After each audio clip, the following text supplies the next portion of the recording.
What if someone destroyed 2 Russian nuclear reactors and no one noticed?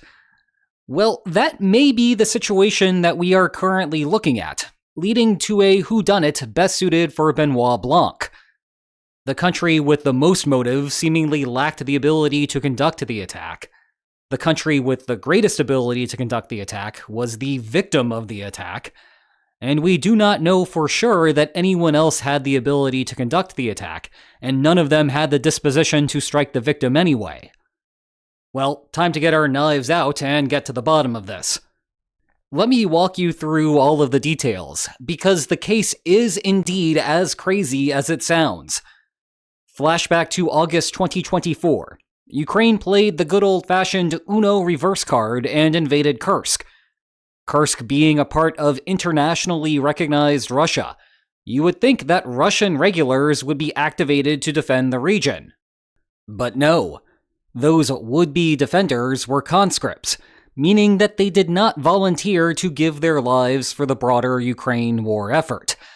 And although this was now a battle for proper Russian soil, your average Alexander saw right through what was happening and wanted no part of the Kursk defense.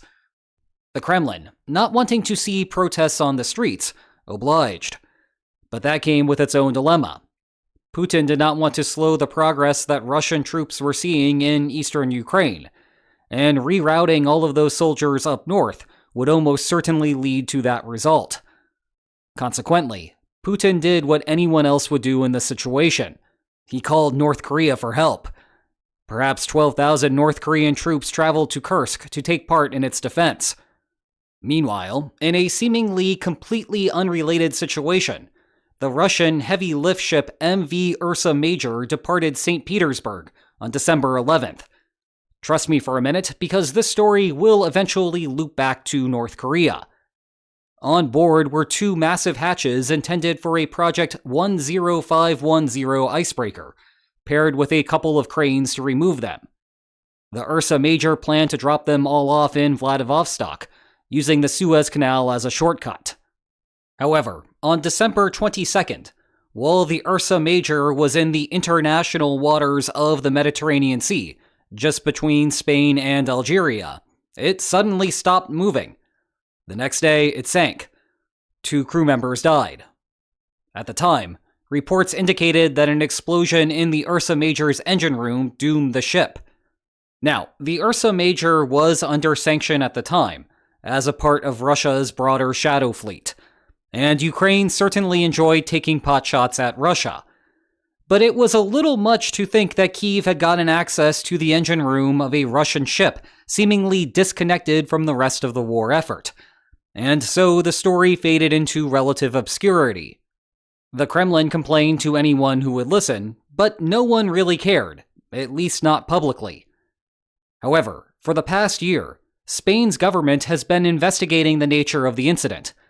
And what has the Spanish Inquisition discovered? Nope, not heretics this time. Rather, a salacious allegation involving nuclear reactors. Here are the details, as originally reported in the Spanish outlet La Verdad. The Russian icebreaker story was a ruse. The Ursa Major was actually carrying 2 nuclear reactors designed to power submarines, or at least many of the component parts that would eventually be reassembled into nuclear reactors. There are no indications that any nuclear fuel was involved, though, so no one needs to worry about another environmental catastrophe on the continental shelf. Anyway, the intrigue goes beyond just the cargo. Instead of heading to Vladivostok, Russia intended to take the reactors to North Korea. I told you that this was all connected. The cranes on board were necessary because North Korean ports lacked a way to offload the cargo. To be clear, the reactors in this context are engines. They convert uranium into power by turning turbines. There is no allegation that Russia was attempting to give North Korea a nuclear weapon, though North Korea already has plenty of bombs at this point. Actually, the type of smaller reactor that you would find on a nuclear-powered submarine is harder to build than a nuclear weapon, which is why North Korea was potentially interested in them in the first place. It seems that this was part of a secret annex to North Korea's compensation for assisting Russia in Kursk. Now, we already knew that Kim Jong-un had extracted quite the price from the Kremlin. Putin has traveled to North Korea to celebrate their friendship, and we know that Russia has assisted its junior partner with missile technology. Well, that friendship apparently extends to Russia helping North Korea build nuclear submarines, which, with an astonishingly good sense of timing, Pyongyang released the first images of, right as Spain's investigation came to light. And it is not just the North Korean sub-program that fits with Spain's interpretation of the facts. Other facets of the Russian story are hard to make sense of. The equipment for icebreakers could have instead traveled by rail. The reactor components were too heavy to do so, necessitating the naval route. The damage to the hull had the edges bent inward, meaning that the blast came from the outside. This was not a simple case of engine room troubles. The Ivan Gren, a Russian naval ship, commandeered control over the search and rescue site.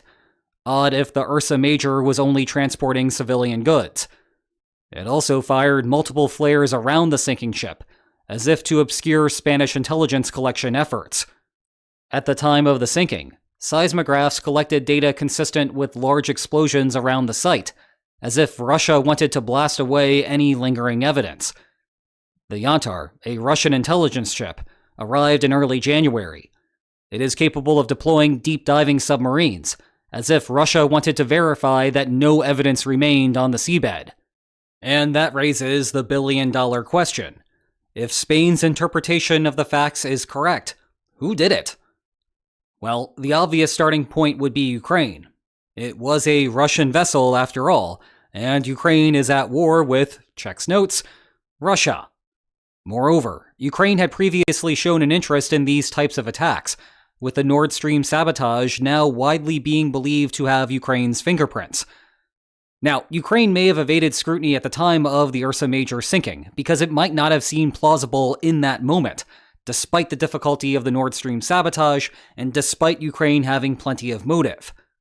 However, Ukraine has recently shown quite the capacity to strike naval vessels at long distances. There was the attack on a Russian submarine on December 15th at a Black Sea port.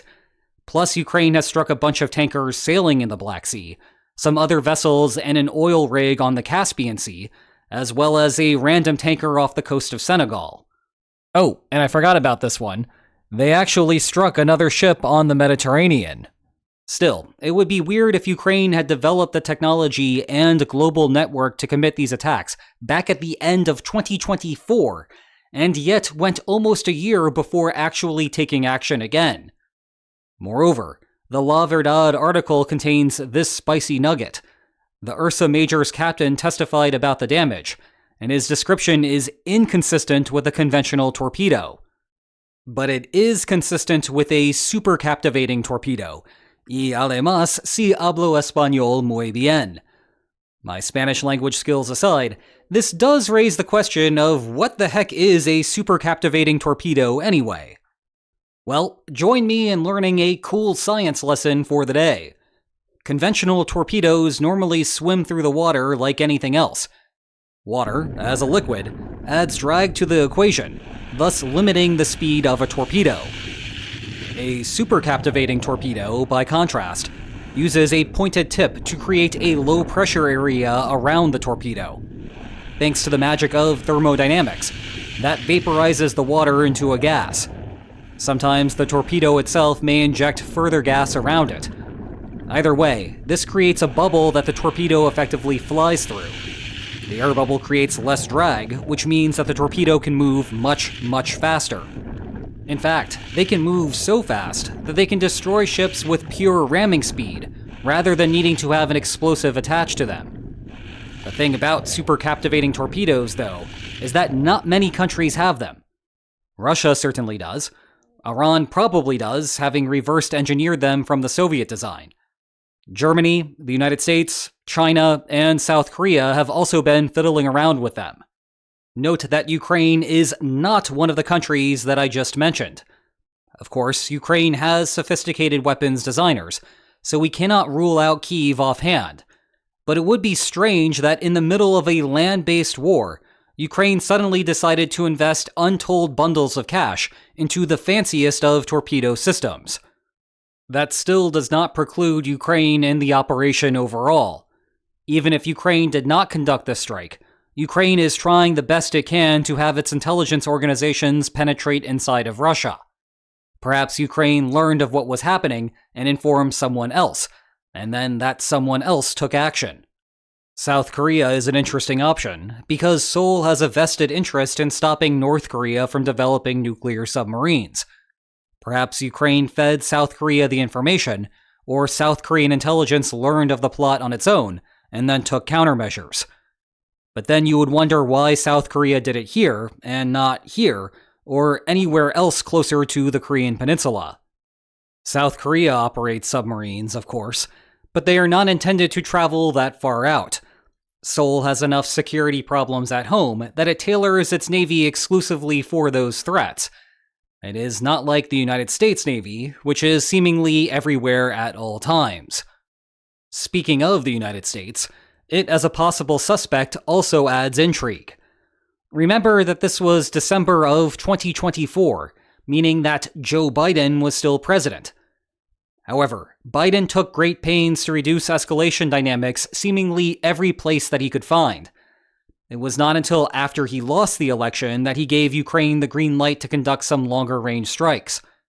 The Ursa Major sinking was during that same time period, but it is a whole different beast to greenlight a U.S. kinetic strike on a Russian vessel.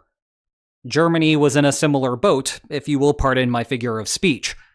The chancellor at the time was Olaf Scholz, who shared Biden's conservative approach to escalation dynamics. Iran has no motive here, so goodness it would be bizarre to find out that it was the Ayatollah all along. And I should at least mention the conspiracy theory that it was an inside job.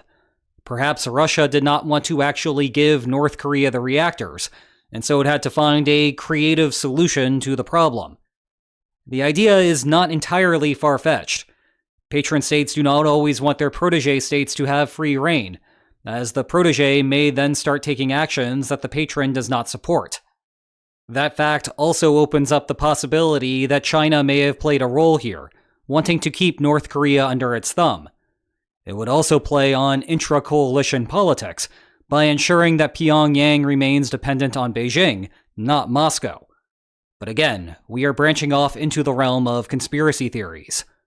The only reason to continue walking down the Russian conspiracy path is that there are no reports that Russia tried supplying the nuclear reactors again. But that would also happen if the Kremlin is not sitting on a large stock of them. Or alternatively, Putin just had a tough conversation with Kim that Russia already incurred the cost of those reactors, and then some, and so it had completed its half of the deal. Sorry, but Pyongyang bears the risk of shipment, not Moscow.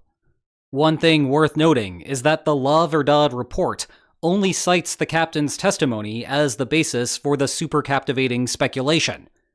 I have seen many English-language news sources state that it was a super captivating torpedo. That is despite sourcing all of their information from La Verdad and not doing any independent reporting. Put bluntly, we do not know for certain what sunk the Ursa Major. That reopens the possibility that Ukraine was wholly responsible, but only using technology that we know that Ukraine has. Or maybe it was some other country that used something basic. Anyway, we are left where we started.